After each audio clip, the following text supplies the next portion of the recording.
Welcome back to the call up, and we have a highly anticipated episode today. It's Top 100 Day. We are breaking down prospects 100 to 81 on our just released Top 100 prospect list over at justbaseball.com. I'm Aram Layton. He's Jack McLain, and we've talked about it for a while. I always think I'm going to get it done sooner than I do, but for good reason, because it usually means I'm diving deeper into something and trying to find out more on these players. And we finally got here, Jack. We're finally done with the 2023 Top 100 list until the midseason update in a couple months. But I'm really excited for this. I know some listeners have been pretty excited for it. And I know you've been excited to just talk about all these names with me, because there's nothing more fun than talking about the 100 best names in minor league baseball. Well, here's the way I view it. Christmas, you know what day it's coming on every year. It's always on December 25th. You're just never, like, you don't have a set date for this Christmas, and it may be better than Christmas for us too. So it's almost like, hey, guess what tomorrow is? Yeah. And then all of a sudden off we go. Yeah, it will. I probably, the thing with it too is you get duped, because I think it's tomorrow 3 times and then it's actually tomorrow. So it's finally happening. We finally have it live. You can follow along if you're listening audio wise. A link is in the podcast description to take you to justbaseball.com with our interactive top 100 list. I was hoping that we'd have GIFs or GIFs. Is it GIFs? GIFs? So it's just GIF to me. I think it's GIFs though. I think it's GIFs. We had a comment that was like the founder of it that said that it's with a J. So I don't want to get it wrong. It's GIF to me. I was hoping that we would have them for every player. I was willing to do that. But Jiffy Cat, which is my favorite site to use to embed these, is just no longer working. And WordPress doesn't take really any more embeds other than that. So here we are with only whatever embeds we had previously made, which is only a handful. So sorry for those watching on YouTube, but we will have the write-ups and the grades on the screen to follow along with for those watching on YouTube. And then again, if you're listening, you can do that on your phone as well, or we will try to describe it as eloquently as possible, so you don't need a visual. Before we get to that, a couple quick things we need to hit on, Jack. 2 guys that one we will be talking about in this episode just got called up, but 2 guys just got promoted. Taj Bradley, who a couple episodes ago we were talking about, and specifically myself, I was saying that, maybe they're pacing him for a later season call up. I think that it's very clear that the plan wasn't to call him up right now, but still, even though the injury to Zach Eflin went down, the fact that they were that quick to promote Taj Bradley was surprising to me. I don't have any problem with it. I'm very pumped about it. By the time people are listening to this, he would have already made his debut against the Boston Red Sox. Extremely talented. I think could have used a handful more starts in AAA, but you know what? When you're 11-0 and you're trying to, win a pennant, which we know the Rays are, and they're trying to win that division, which is going to be one of the most contentious in baseball, they feel like Taj Bradley gives them the best shot as one of the spots in the rotation until Eflin, Glasnow, and even eventually Shane Baz come back. Yeah, 100%, man.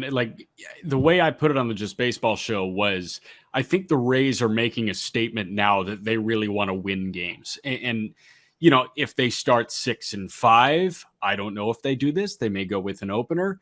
They're 11-0 right now, and they're putting a guy making his major league debut out there to move to 12-0. I think that this is them saying, hey, we think we could be the best team in baseball. Let's show that our 6 or our 7 is one of the top prospects in the game. So we really appreciate that. Yeah. And I'm interested to see some things to monitor if you want to watch, obviously the game would have already started, but if you want to go back and watch the video or watch Bradley's next start, some keys that I would kind of point towards here is, 1, how is the command of his fastball? Because it's funny, sometimes it feels like he's spinning the slider better. When he's east, west, north, south with that, plus fastball, he's a problem. 2, how many splitters is he going to throw? Because that is enough to help him against lefties. The slider is good enough, but I want to see how confident he is in that splitter when he's, on the big stage making his big debut. I am curious to see if he goes to it, because it did look much better in his second start. And 3, and probably most importantly, how long is his leash in terms of how many pitches they let him throw? He's only thrown 106 pitches through his first 2 outings of the season. That's about 53 each, obviously. So how many is he going to throw in this outing? What are they going to let him do? How much is he going to get stretched out? Those are 3 things to watch with Taj Bradley. He could be fantastic. I don't expect him to go much more than 5. So if it seems like a short outing, that's probably just for precautionary reasons as they build him up. But if he gives them 4 strong, I think they'd be very happy with that with their bullpen. Yeah, 100%, man. I mean, like, they can turn to whoever in that bullpen. They have like 9 innings worth of relief help there, especially because you've got McClanahan pumping out 7 innings, and then you've got Rasmussen pumping out 7 innings. Like, all these guys are putting together quality starts for you at the very least. Usually it's a lot better than your, baseline barometer for a quality start, which is 6 innings or more, 3 earned or fewer. These guys are going 6 or 7 a 1-run ball all the time. This may be the least taxed bullpen in Major League Baseball right now. They can survive. They don't want to survive right now. And who knows how long Eflin is shelved. Hell, who knows how long Glasnow is shelved. So Taj may be up there for 4 starts, 5 starts. Easily. And he might hang around. They might use him in that Hunter Brown swingman type role like the world champs did last year. And here's the thing, man. Like, Josh Fleming's in the rotation right now. You assume Fleming's the one getting the boot when Glasnow's back. If Taj throws well enough to prove that he can be in the rotation, I mean, maybe you consider like a Glasnow in a swingman role, which feels so backwards, but where are we at with Tyler Glasnow now? That's the only concern is health-wise. And also you can kind of go sometimes six-man rotation, sometimes plug and play. Like, they can get creative there to manage everybody's innings, because I think they want to manage Taj's innings. They want to manage, of course, Glasnow's as well as he comes back from injury. We'll talk about Julien, but I figure we'll just build that into 98 because he's the number 98 prospect on this list. So we'll talk about Julien's promotion to the big leagues with the Minnesota Twins. But without further delay, we might as well just start with the top 100. We'll probably, I think it makes more sense to go to the just missed when we finish the entire list, just to get squeeze out a little bit more interest and content out of this top 100 instead of starting it with the guys that didn't make it on the list that we want to break down. I felt like it might make more sense that way. So for those watching on YouTube, I am pulling up the list right now visually. For those following along on the audio side, this brings us to number 100 here, who I can't believe he's on the list. I got a text from our managing editor, Ryan Finkelstein, who's, Locked On Mets host and host of Who's Better Baseball podcast. You should definitely check out on our network. He's done a great job there. And he's like, you can't be telling me Ronnie Mauricio is on this list now. Like, I've never seen Ryan Fink, very stoic man, Ryan Finkelstein, give me so many exclamation marks over text. But Ronnie Mauricio, just a week after his 22nd birthday, by the way, I swore he was 40, makes the list, man. And here's the thing with Mauricio at number 100. I really I want to hear your thoughts on this, but I was pushing and pulling for a while and figuring out where exactly I want to place him. But all of the prospects that I was looking at when we get to the just missed, we'll talk about that. A lot of the guys that just missed were lower level guys, 19-year-old, 20-year-old, low A, high A, including one of his organization mates in Alex Ramirez. Alex Ramirez is 20 years and 4 months or whatever. Ronnie Mauricio just turned 22. What are the odds that Alex Ramirez reaches AAA in the next year and a half as he's trying to find his footing in high A? Both Ramirez and Mauricio have major approach issues. Mauricio's are more dramatic, but Mauricio has found a way to be extremely productive, or at least pretty productive, through the minor leagues. So for me, the approach is still a major issue, but this is a guy that looks a lot better. This spring training looked a lot better. In the early going of AAA this year, he's looked a lot better. His swing rate is down 10%, small sample size, but it's worth noting. And the power is just monstrous, man. I mean, there were rumors of the 500-foot home run. Binghamton had some TrackMan issues last year, so I'm not totally sure. Regardless, he's got 480. He hit 5 or 6 home runs over 111 miles an hour. He's a switch hitter. The defense has improved vastly, and that's what put me over the top here. Staying power at shortstop, above average defender at third. How do you feel about us talking about Ronnie Mauricio, top 100 prospect in 2023? Bro, this shit is so weird. So weird. Ronnie Mauricio, like the narrative surrounding Ronnie Mauricio has changed so often since like 2019, right? Because this guy was, oh my gosh, who is he? coming into a full year of low A, and he stunk in 2019 in low A. And then 2020, nothing. 2021, he's in high and double for a brief cameo at the end, and he wasn't that good. And everybody was like, oh, you can't continue to sell me on Ronnie Mauricio, this guy that is, in Mets, not purgatory, but like Mets irrelevancy, I guess, in the lower levels of the minor leagues. 2022, he was already labeled the overhyped prospect, and he hit 26 homers, drove in 89, and stole 20 backs. Granted, low efficiency in the base stealing department, but still 26 and 20 with 90 driven in. With much better defense, too. Yes. The most underrated thing about Ronnie Mauricio's ascension since then, since being labeled the underwhelming prospect, is he played 46 games in the Dominican Winter League this winter with Licey, and Licey is like the power in Winter League baseball. 46 games added on to 123 last year. The guy had an 800 OPS. It's so hard to hit there. You do not see people have an 800 OPS there because they're all closers that are throwing over there. It's insane. So he's seeing top flight competition. 46 games. He was 10 for 12 in the stolen base department. He hits 290 with an 800 OPS. And now he starts in Syracuse the way that he has. He had a 920 OPS in spring training. Like, this guy, I think, is overcoming it in a way that, and he's never going to get the pub that Jason Dominguez gets, but he's overcoming a narrative in a way that Jason Dominguez did last year.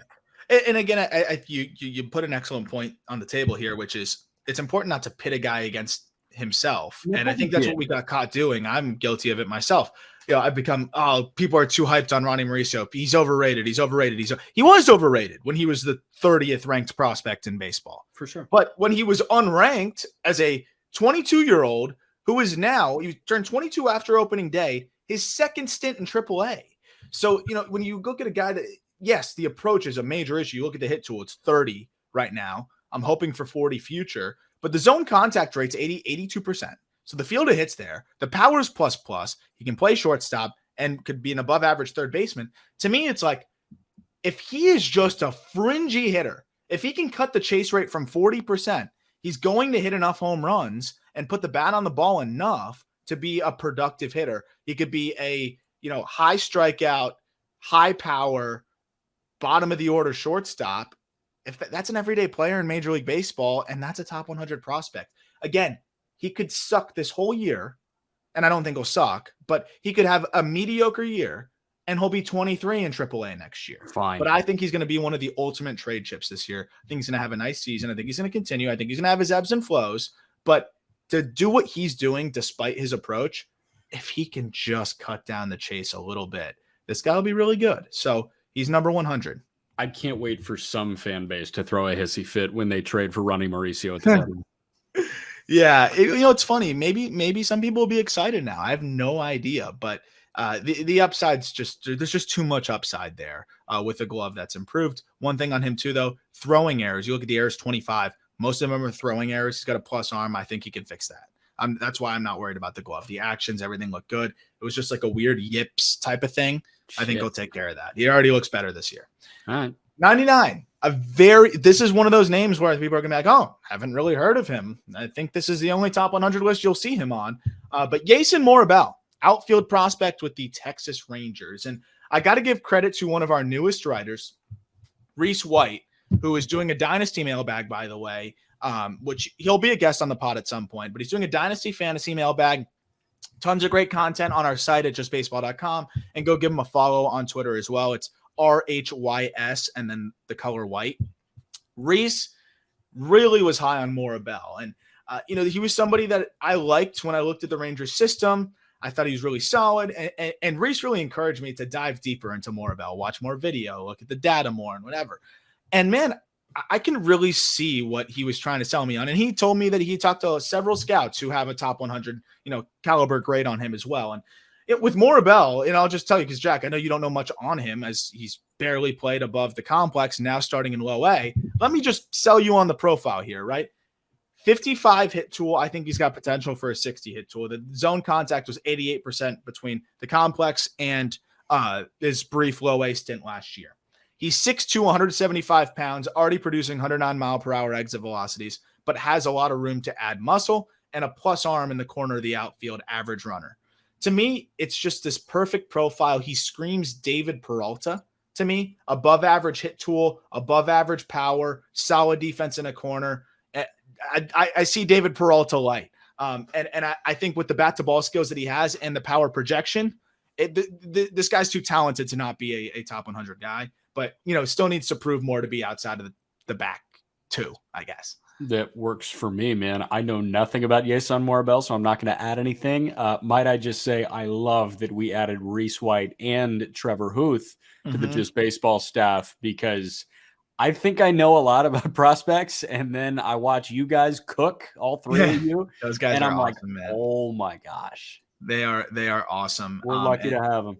Morrobel, 103 mile per hour, 90th percentile exit velocity as a 18-year-old last year. That's really high for an 18-year-old. Now 19, going to add some muscle. I could see easy above average power there. So Morrobel named to watch in low A. Down East this year, I think, is the team he's with. Ducks. The Down East. It's such a wild team name.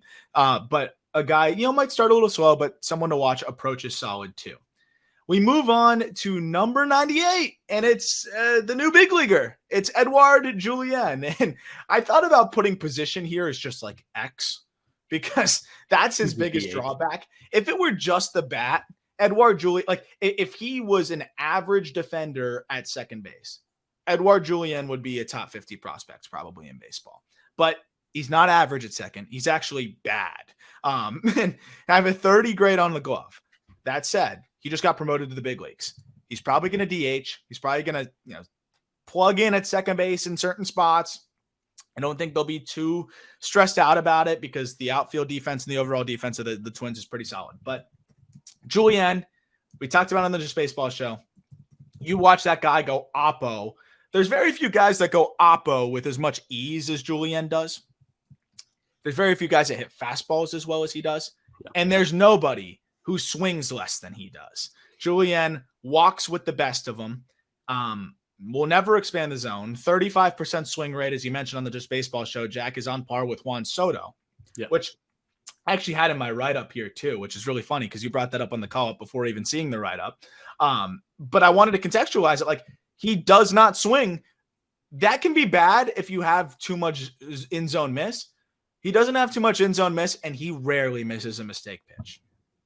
Dude, so Julien, I feel like he's one of those guys that, I didn't need to stiff arm you too bad. Like, I didn't need to say, or strong arm. I didn't need to strong arm you too bad to say, like, hey, he needs to be in the top 100. But that's one of those guys that I've like been in your ear about. I'm like, hey, man, he's a top 100 guy. And you're like, shit, yes, he is. Julien, yes, okay. He doesn't really have a defensive home. I thought the comp you made on the Just Baseball show was beautiful. He's Max Muncy light, where Muncy is an average second baseman, a fine first baseman, but his thing is he's going to get on base a ton and he's going to be an OPS darling. Eduard Julien is an OPS darling.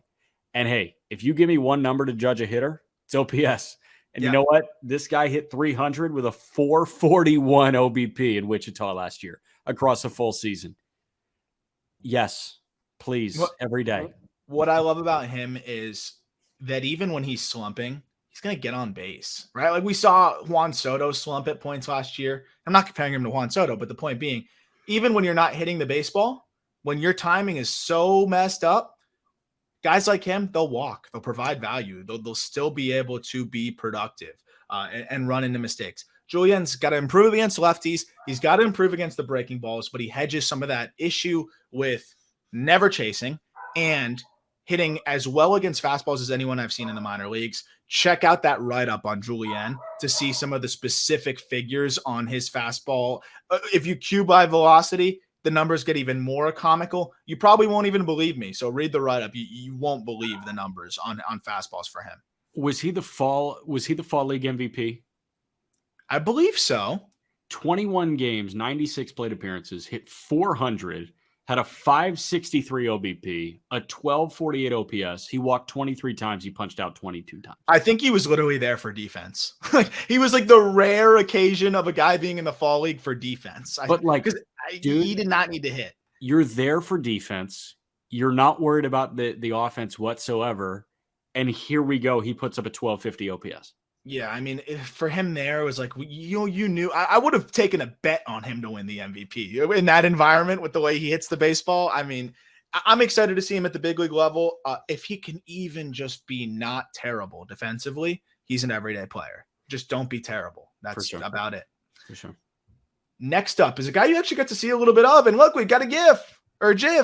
Hell yeah. Matt McLain. Matt McLain has fallen off top 100 lists everywhere. Yeah. Cincinnati Reds, first round pick in 2021. I don't understand it, man, because he was drafted in 2021, gets an aggressive assignment, straight to AA last year, and like put up solid numbers. Not very many guys from his draft class in 2021, even the college guys, got to AA that quick.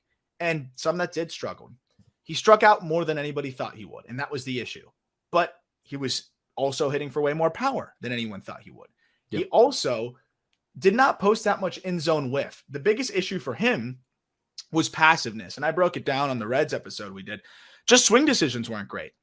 He would take a fastball down the middle and then expand on an elevated fastball, and it was just like little things that just it seemed like he was overthinking his at-bats a little bit. Yeah. You just saw a lot of him. Did you see a guy that was overthinking his at-bats? Because he's off to a pretty good start overall. Yeah, I mean, he's walking. Like, that's the thing. So he's OPSing like 730. The batting average isn't there. And I think that's what a lot of people worried about, right? Because he was a 230 hitter in Chattanooga, and you thought, McLain, come on, man. Like, he's a 280 guy. Maybe he's not. But I don't think you should chalk him up to be Sam Hilliard. Hey, power and speed, but he can't hit.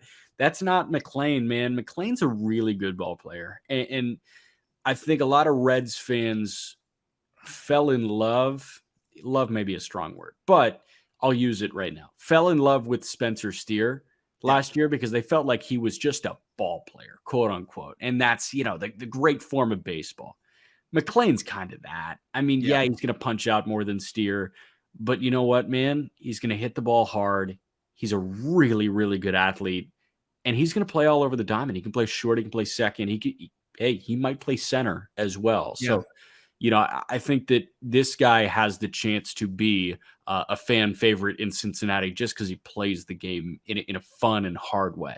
Yeah. So I guess as we're recording this, nice little slump that he finished with in the series against you, right? Where I say you, but you're broadcasting for the team again. He's playing against, but you know what I mean. My arm's hurting, man. Yeah, you're exhausted after that series. Against Indy, he started hot, right? He goes 2 for 3 with a pair of doubles. Yep. Then he has another game with a home run, and then since then he's on a stretch right now: 0 for 3, 0 for 5, 0 for 4, 0 for 2, 0 for 4.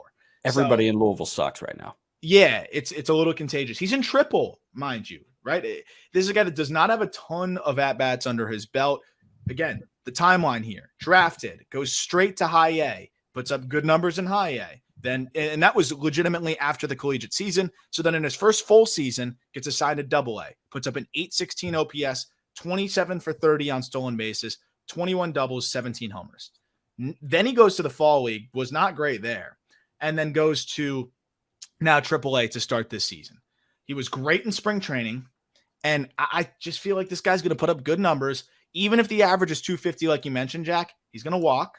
He's going to steal a ton of bags. We've seen that now he has above average power, and he's going to play all over, to your point. He can play everyday shortstop. He can play second. He can play third. He can play center. He can really play every position on the diamond. So even if the bat is closer to fringe than we thought, then, we once thought it could be a plus bat. If it's closer to average, I still think this guy's too productive and too dynamic to not be an everyday player to not be a top 100 guy.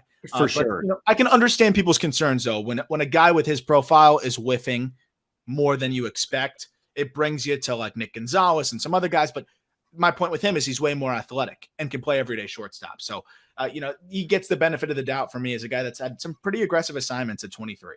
Yeah, 100%. Moving on to number 96. Another dude that we've been talking about for a while here, but man, he looks really good with Oakland right now. Esteury Ruiz.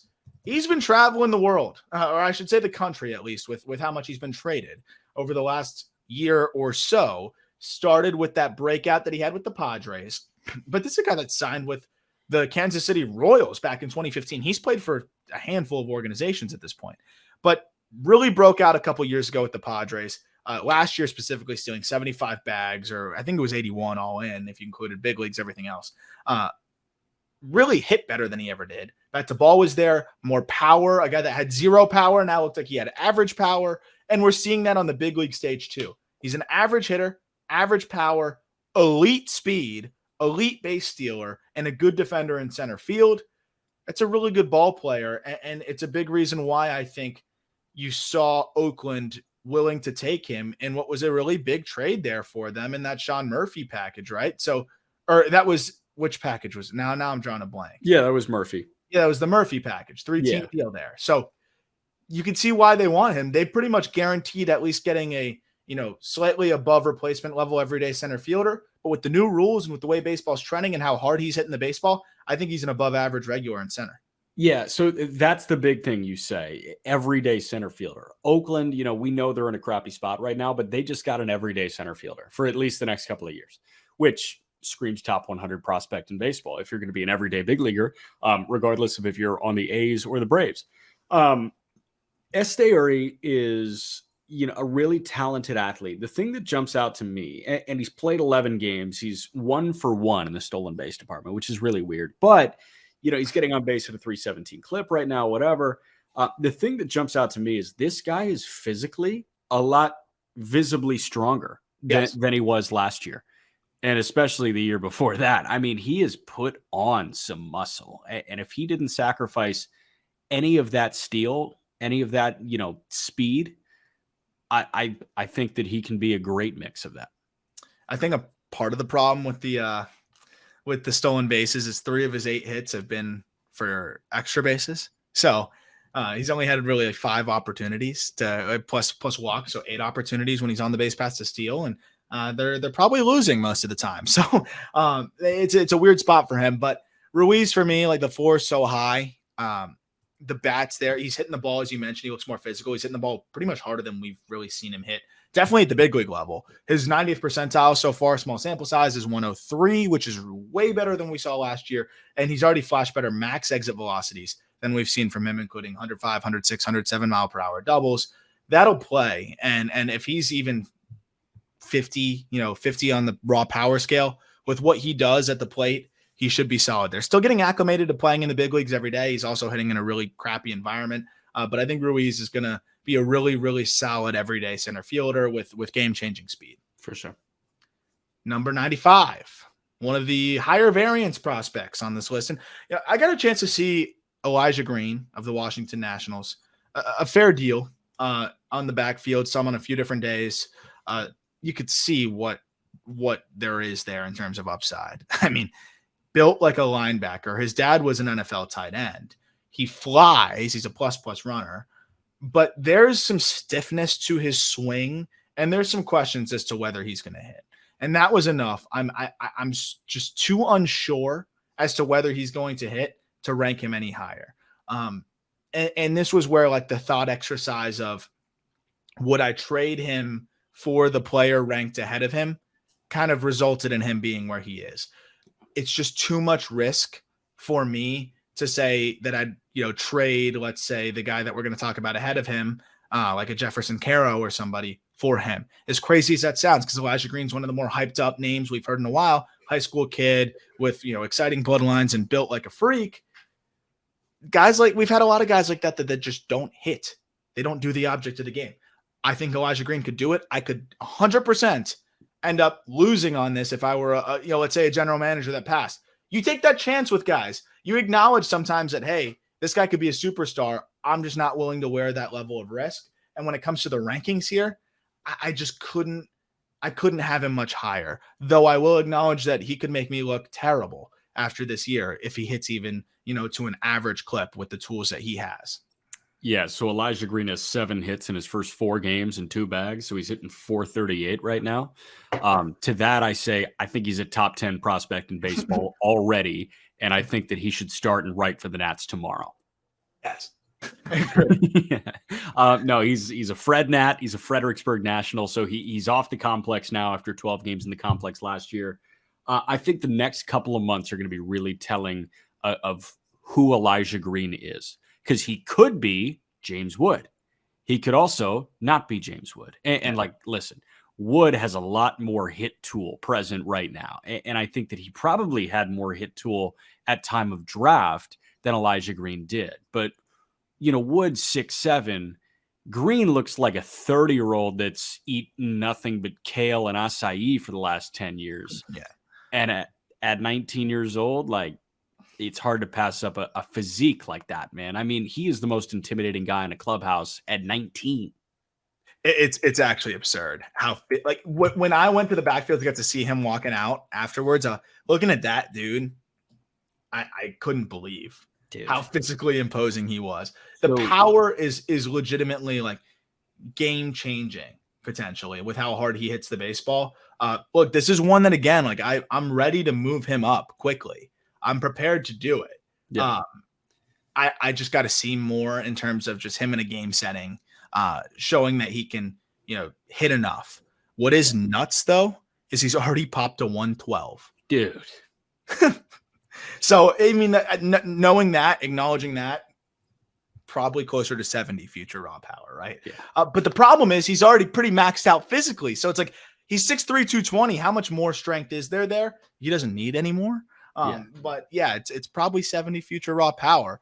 He's also whiffing a ton to start. So we'll see how it all goes. But if it clicks for this guy, I agree that the upside is top 10 prospect in baseball. Yeah. Number 94, one of my favorite prospects, I think, going into this year, one of the guys to watch. I think is one of the more dynamic catching prospects in baseball. Jefferson Quero, Milwaukee Brewers. Jefferson is just a stud, man. I just love the way that he plays. I love the well-roundedness to his game. He, to me, has that tools across the board catching ability, above average bat, above average defender to plus defender, and just checks all the boxes. I put a thread together on Jefferson Quero that I should probably embed in this write-up. When we get off, I'll probably put it in the write-up. But as we're recording, I don't have it in there yet. But man, he has a rocket for an arm. He receives well. He hits the ball hard, above average power, average feel to hit. Quero's a guy that I think is going to be on top 100 lists everywhere by midseason. I really do believe that. Yeah, I'm a huge fan after you turned me on to him. I mean, last year he was in low and high. He's in double this year with Chorio. He's gotten off to a pretty slow start. Chorio's gotten off to a great start in Biloxi. Quero, the testimonials that you've passed along about Quero, like this guy passes pretty much every personality test, right? Like, yeah. I mean, he's a mature 20-year-old. And that's what you want from a catcher, man. I mean, like, that's kind of the conversation that we have about Drew Romo. He's a mature 20-year-old. People love throwing to him. I think Quero is going to be one of those guys that people love throwing to. And William Contreras, great catching option for the Milwaukee Brewers. Don't get me wrong. But if you can have William Contreras as your DH and have Quero as the catcher in 2 years, I think you're really happy about that. Yeah, I mean, that what really stands out to me with Quero is the way he works behind the dish, the way he moves. If you're a base runner, you got to be on your toes. He'll backpick you. Like, dude, he's silky too. He's smooth with it. You talked about the slow start. Something we've talked about with catching prospects too. Aggressive bump to Double-A for Quero. Think about this: 19 years old last year, hit 286, 342, 439 between low A and high A. He only played 20 games in high A last year where he hit 313 with an 860 OPS. 20-year-old catching prospect and a young 20, and they say, let's go straight to double. So not only is he, learning how to hit at that level, he's handling advanced upper level pitching at that level. Yeah. They wanted him and Chorio together. I think they wanted some of their best prospects at that Double-A level. Edgar Quero, no relation, another catching prospect, received an extremely aggressive assignment to Double-A as well. We're seeing Project Birmingham, which we'll talk about which I thought was a little too extreme with the White Sox. That was too much. But the point being, if teams like the coaching staff and how a player will respond with a certain staff, they will just aggressively assign those guys nowadays. And they have to fit the mold. Edgar Quero is a very advanced catching prospect as well, especially between the years. Jefferson Quero, again, no relation, very advanced, high-end makeup. That's why you see those aggressive assignments. I'm willing, if he struggles this year, even offensively, wouldn't be that concerned as a 20-year-old in Double-A. No, it's the Dingler thing with more years being awarded to Quero, right? Because Dingler was 22 or 23, struggling in double when he made that move. So if you give Dingler a year of leeway, you got to give Quero a year of leeway. 100%. And I think he might not even need it. Number 93, Edwin Arroyo. So Arroyo, he drops here. And I think Reds fans are going to be on my ass about this. I don't think so. So for me, I just see a lot of glove first. Glove is the carrying tool. Hope he hits enough kind of situation here where if he was a plus hitter, I'd feel better about it. But this Cincinnati Reds prospect came over in that Noelvi Marte package for Luis Castillo. I think the fact that Arroyo was attached to Noelvi Marte with other pieces kind of tells you where he really is at, maybe in terms of how teams look at him, which is a back-end top 100 guy. We've seen him as high as 40, 50, 60. I just think that's too high for a guy that I'm playing the scenarios in my head. The hit tool you're hoping is above average right now is average. The power, there's no scenario where it's better than average. He's an above average runner, and then the glove could be plus. What's the best case scenario for a guy like that? It's 280, 350, 420, 430, maybe 440. And at that point, that's his high end outcome. My concern is that the hit tool is closer to fringe than it is plus. And with that concern, without impactful power, there's just not enough to dream on here. If you ran 1,000 simulations, there's not many where he is an all-star. There's a lot where he's a regular at short, but there's not many where he's an all-star. And there's probably even more where he's not an everyday player. So the reason why he's a top 100 guy is switch hitter, good speed, phenomenal glove, high floor. But the hit tool needs to be better for him to be, the prospect that I see a lot of other evaluators or rankings have him at. What's the ceiling? Is it Simmons? Andrelton Simmons? He's not going to be that good defensively, though. Right. So it's like, subdued Simmons. Yeah. I mean, you're hoping he hits more, right? In Great American Ballpark, he has average power. He's a switch hitter. He lifts the ball well. But here's the You're thing. hoping he can hit 20. Here's the thing, man. Like, you take a look at what he did in 2022, and I know, 18-year-old in low A, but 87 games in Modesto, which is dry air ball flies, 13 homers. He hit 316. He goes to Daytona, exact opposite. He hits 1 homer in 109 plate appearances and hits 227. And worth noting, for those who don't know, that's the same level. That was post-trade, different environment. The same level. Same level, same competition, just different environment. And, I don't want to say, he's a thin air merchant, whatever, but, he's entering a very homer-friendly ballpark. He's a guy that has to be dependent on his environment to go yard. And so that's what it's going to be, right? Guys that are fringe power, you put them in a good spot, the power is, more impactful, right? You see a little bit more.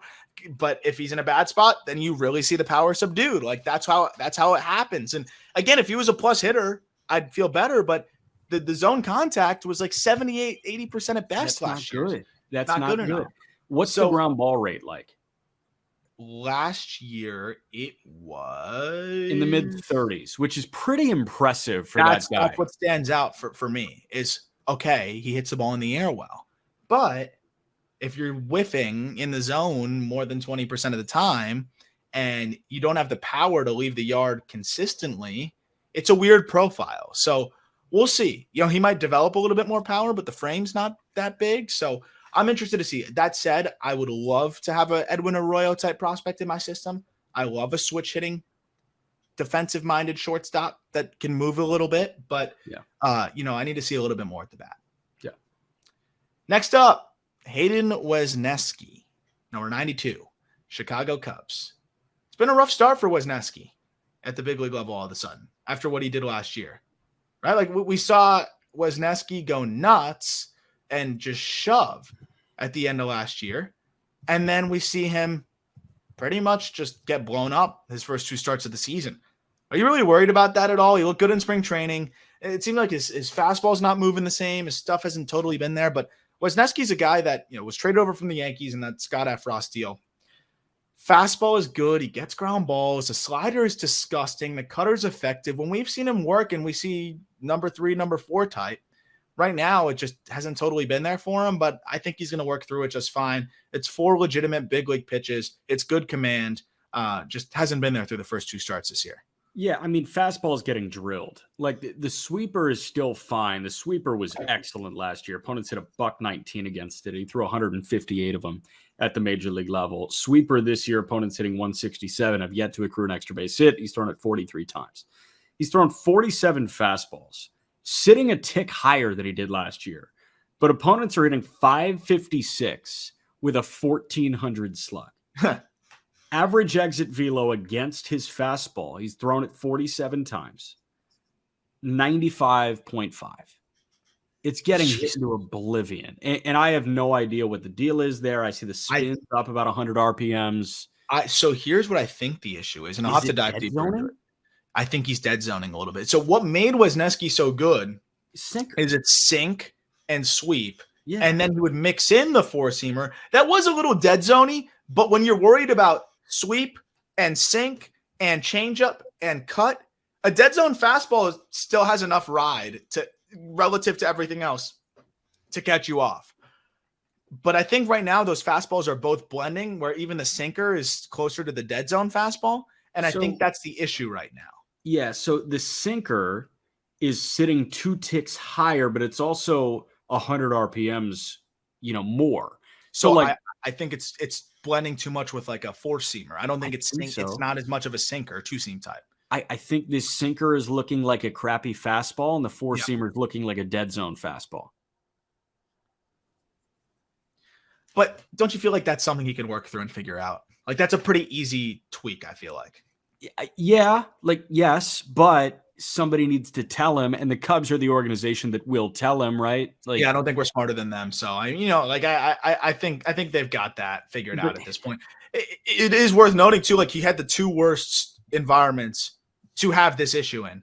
Pitches in Great American Small Park, and then he pitches at home on a windy ass day. Right. So like that's where it got exposed even more. I love Hayden Wesneski because of the ability to mix ground balls with whiffs. When he's not doing that, he's not a top 100 guy, but I think he's going to get back to that. I think he'll find it. And when he's doing that, he is almost a lock to be a back end of the rotation starter with the upside of a high end 4, low end 3. Yeah. Next up, number 91, Josu de Paula. You may never have heard of this guy. You will soon. If I could pick one guy to have the next Jackson Chourio type of ascension, it's probably this dude. If not one other guy that we're going to talk about in a moment. Josu de Paula, Los Angeles Dodgers, outfield prospect, 17 years old. Probably the most advanced swing I've seen from a player that has not left the complex levels. His swing is gorgeous from the left side. Smooth as hell. Body control is so good. I think this guy could survive in low A right now. And I actually think that the Dodgers should be aggressive with him. I hope they are. Defensively, a little bit limited. He does have a good arm, so I think he can hold it down in either corner. But I see potential for a plus hit tool. He's got a long, lanky frame, good feel for the barrel. He could be a rare combination of plus hit, plus power, which at that point, those kind of prospects, they don't grow on trees. Left-handed bat, plus hit, plus power. Sign me the hell up. 90% zone contact. Yes, it's in the Dominican Summer League, but still 90% zone contact is 90% zone contact with exit velocities already flashing 103, 104 for a guy that was 16 at points last year. I think Josu de Paula is going to have a meteoric rise in this Dodger system. So again, a guy that I can't speak much to whatsoever, but you told me that his cousin is? Oh, he's cousins with Stephon Marbury. And who's the other one? Was it Sebastian Telfair? Yeah, Sebastian Telfair. The underground goat. He's him. He's him. He's him. Like he's got the bloodlines. Marbury and Sebastian Telfair were the kings of New York. Yeah. And sign me up for their cousin. So, dude, he's just natural. Like he really is. Watch Josu de Paula moving forward. Next up is another Dodger, the old stack of Dodgers. Number 90, Andy Pages. He is another outfielder who kind of a prospect fatigue guy too, a little bit, right? Because you pull up the numbers. Was he as good as you'd like to see last year offensively in a hitter-friendly environment? Like WRC Plus would say no. I don't really care because he's going to hit him out wherever. When I got to see him in the Arizona Fall League, that really solidified for me that he was a top 100 bat. His swing is really good. It's just really advanced, geared for lift, and he hits the ball hard and in the air. He's a good defender in either corner. He's a guy that you've seen, I know, going back to your days at Fort Wayne. And I feel like he has dealt with the fatigue because of how aggressive the assignments have been. The guy went to Double-A, hit 27 homers last year? What do you have? Yeah, he had 26. 26 homers last year in Double-A. Only hit 230-ish, but kept the strikeouts at least somewhat in check. He was 20 years old at that level, right? Like, or 21? Like, this is still an extremely young guy with success at Double-A under his belt. And I think will only get better in the hit tool department, and it projects as a good defender in the corner. I'm trying to figure out like what exactly changed. I'm looking at ground ball rate. It's up from 25% to 28%.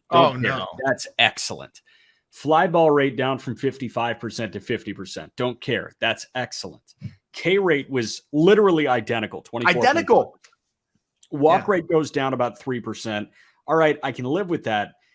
And then the WRC Plus is a 50-point decrease, 152 to 102. I guess the batting average down 30 points.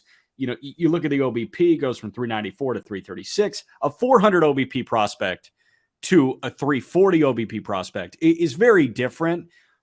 But like, he was in Double-A as a 21-year-old. Yeah, I'm not concerned at all. No. And the WRC Plus is park adjusted, so it's worth noting he was in the Texas League. It's a launch pad. Maybe he didn't reap the rewards of the launch pad as much, but we saw him hit the homers the year before, and he hit 30 plus, right? So to me, that's the thing is he didn't scale up the way most guys do when they go to a hitter-friendly environment, but he still hit bombs. 84% zone contact rate. You mentioned the strikeout rate. That was the thing that stood out the most to me. He makes the jump to the upper levels, and as a 21-year-old, and the strikeout rate remains consistent, identical. That to me shows a guy that's going to continue to develop and continue on the right track. And I'm pretty sure he had a nice stretch in the Arizona Fall League. Love it. 89. Guy we talked about in the Rays episode, so we don't need to spend too much time on him. We got another GIF here. Junior Caminero. This guy hits the snot out of the ball, dude. He hits the ball really hard. Tampa Bay Rays prospect, third baseman that is just really, really powerful and a way better feel to hit than you'd expect.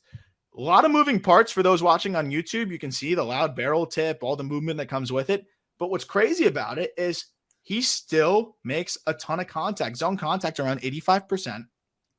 I don't know if those moves will play as well against more advanced pitching, but 19 years old, put up great numbers last year, and on his first game of the year this year, 5 for 6 with a home run. Followed the next day up with 0 for 4 because baseball sucks. But 5 for 6 to start the season. This is a guy that has the ability to stay at third, the power to hold the position, and bat-to-ball skills that I think are better than you'd expect from a guy with his profile.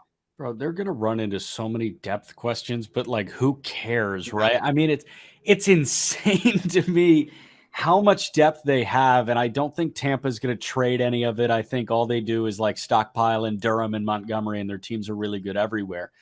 Like Caminero is now, you know, and the great thing is he's got a 26 ETA that you have it as.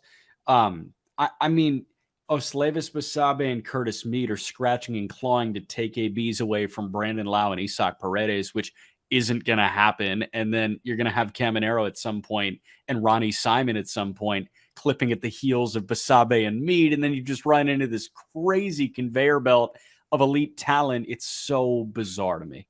It's so unfair. And Caminero went to Australia, raked there. Yeah, raked. Put up crazy numbers. And 90th percentile exit velocity of 107 miles an hour last year. That's elite. As long as his swing decisions keep getting better and he can quiet down those moves a little bit, this guy's going to be very good. Middle of the order masher type who can play good defense at third. Just Baseball, one of 2 publications to have Junior Caminero in the top 100. He's number 99 on Baseball Prospectus's top 100. Ooh, Prospectus is usually whenever we've got guys that I feel like only we have on the list. Prospectus usually throws them in there too. Yeah, so I usually like what they're doing over there with some of the lower level guys that they have. Matt Mervis, so number 88. We do not need to spend too much time on Matt Mervis. Matt Mervis will also be on the podcast once he gets the big league call up at some point. That's his own words. He said, "Oh, we'll do it after I get called up." Like, I didn't even invite him. I didn't want to bother him for the 3rd time. He's a frequenter of the show. We love Matt Mervis here. We're biased about Matt Mervis here. We wear it admirably, but he makes it easy. He makes it almost impossible to be biased about him, because how can you be biased about a 1,050 OPS? Mervis went yard yesterday.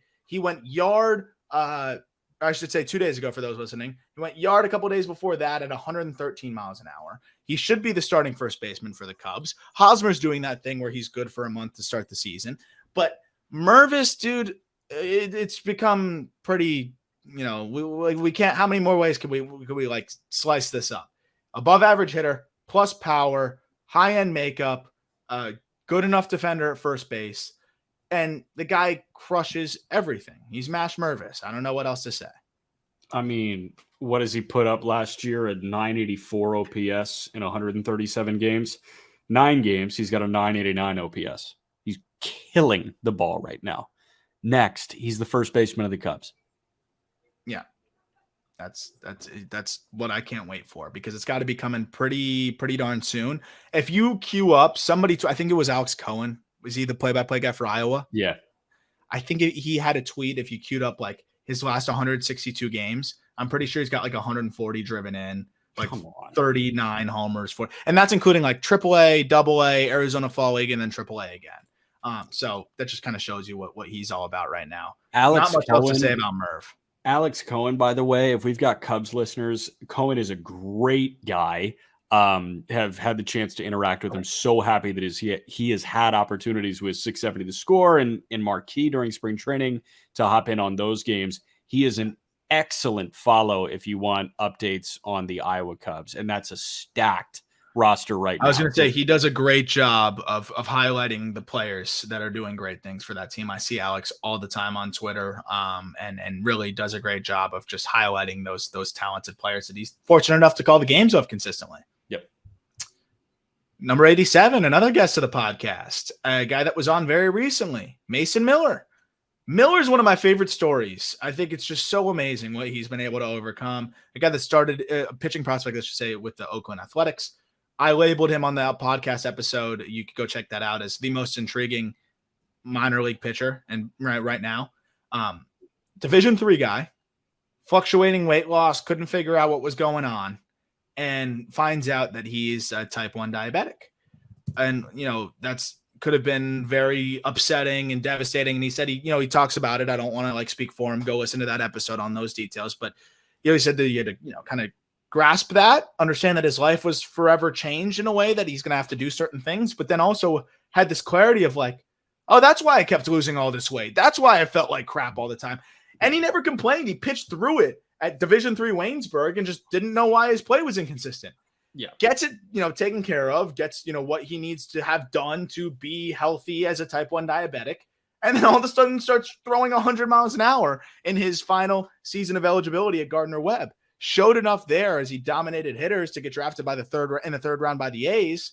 And he's dealt with a little bit of arm issues here and there, but came back late last year, was sitting 99.9 miles an hour in the Arizona Fall League. Dude. And then so far this season, touched 101 10 times in his first outing. He's up to 102. His sweeper is plus. And he mentioned on the podcast, a call-up plug, that he's working on a cutter. If he's throwing a mid-90s cutter, good luck. The changeup's not bad either. I have some video of him in the Fall League making Jordan Walker look uncomfortable on some good changeups. Even if the changeup's average, you got to respect the fastball enough that the changeup will play up.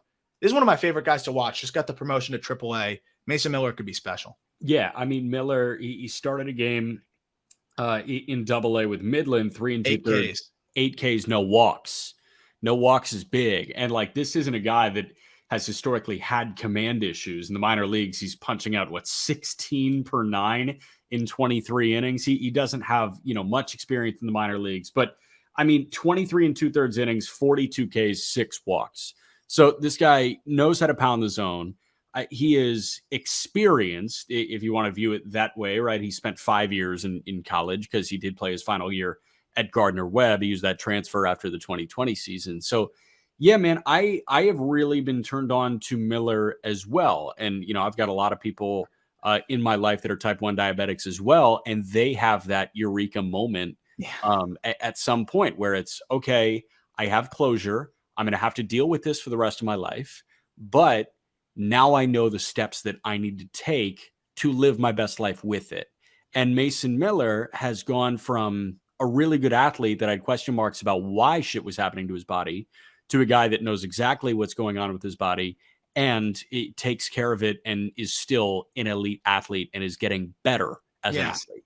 And just sitting 100, 101, like in many starts. It's unbelievable. And while we haven't seen him stretched out, he's sustained the velocity for the most part. And those 3-4 inning spurts that we've seen, mostly 3 inning spurts.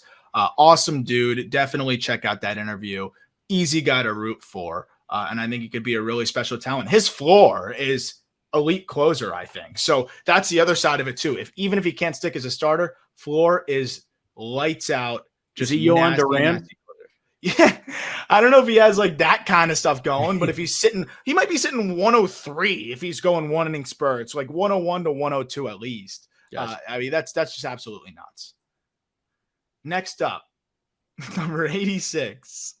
The youngest player I've ever done a write-up on, ever.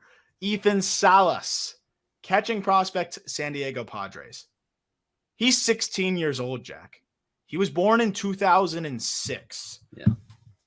This dude was thrusted straight into a spring training game, a big league one, and looked phenomenal. His receiving was already plus. His hands were so quiet the way he's able to catch there. He blocks phenomenally. His swing is so advanced as well. Left-handed stroke, good approach. I watched some of his games in the Winter League that he played in where he was like 8 years younger than everybody, working the count, spoiling pitches, working walks. This kid's he's a wonderkind. He's a wonderkind. It's that simple. Plus defensive potential, a plus arm, the potential to be a plus hitter, and also above average power. This guy has best prospect in baseball upside with the makeup to back it up too. All of the stories around him have been just unbelievable. The Padres are drooling over the kind of player that they were able to pick up for $5.8 million in international free agency. Brother of Jose Salas, family of just talented baseball players. But Ethan's even better, man. This guy is special. Yeah, Jose Salas, notably with the Minnesota Twins organization now. Jose Salas, no longer with the Marlins, but no longer with the Marlins. Marlins fans still really reeling from that one. You're gonna hate this comp. I thought about it and then just started smiling to myself because I know I was wondering what you were doing over there. You're gonna hate me. He was the Victor Wembanyama of this international free agent class. Dude, fuck off. No, but I mean, it was like it was the Pat Ewing thing, right? Hey, you go to the draft lottery knowing that if you win the lottery, you are getting Pat Ewing. This year, like if you win the draft lottery, you're going to get Wembanyama. The Pirates knew that they were going to take Dylan Cruz in this upcoming draft, and if they don't, color me shocked. But yeah, I know. I mean, it was Salas in the international free agent class, and then everybody else. Yeah, but Salas was alone. Dude, I was on the backfields a couple years ago. Like I think 2 years ago now. And I was hearing was when Jose Salas was still with the Marlins. I was talking to a couple scouts, and they're like, he's got a brother that's going to be better than him. And it just now processed to me. He would have been 14 at that point. God. And they're telling me, he's got a brother that's going to be better than him. I'm like, what? Like, how old is he? And I guess he was 14 then. I just had this like click when we were talking about Jose. I'm like, oh my gosh, somebody told me about Ethan Salas 2 years ago. 2 years ago. So this is a guy that everybody has wanted, to the Wembanyama point of like, he's been the crown jewel for a minute now. And I think some teams are probably kicking themselves for not just putting their entire budget at that guy, because he is one of a kind behind the dish as a catching prospect. Can't wait for him to play 100 games before Campusano does. He might play. They're already being more aggressive with him. They might start him at the big league level instead. Oh, gosh. So I was about to get to 85 here, which is James Outman. But, we're right at the hour mark, and I think it makes most sense, so we're not rushing, to go by bands of 15. Obviously, that you can't divide 100 by 15, so we'll get creative with it. One episode where we feel like we're flying a few extra, we'll pack in a few extras, or if the last episode has to be the longest, that's fine. I don't think people will mind hanging on a little extra for the final 20 or the final 18 or whatever it may be.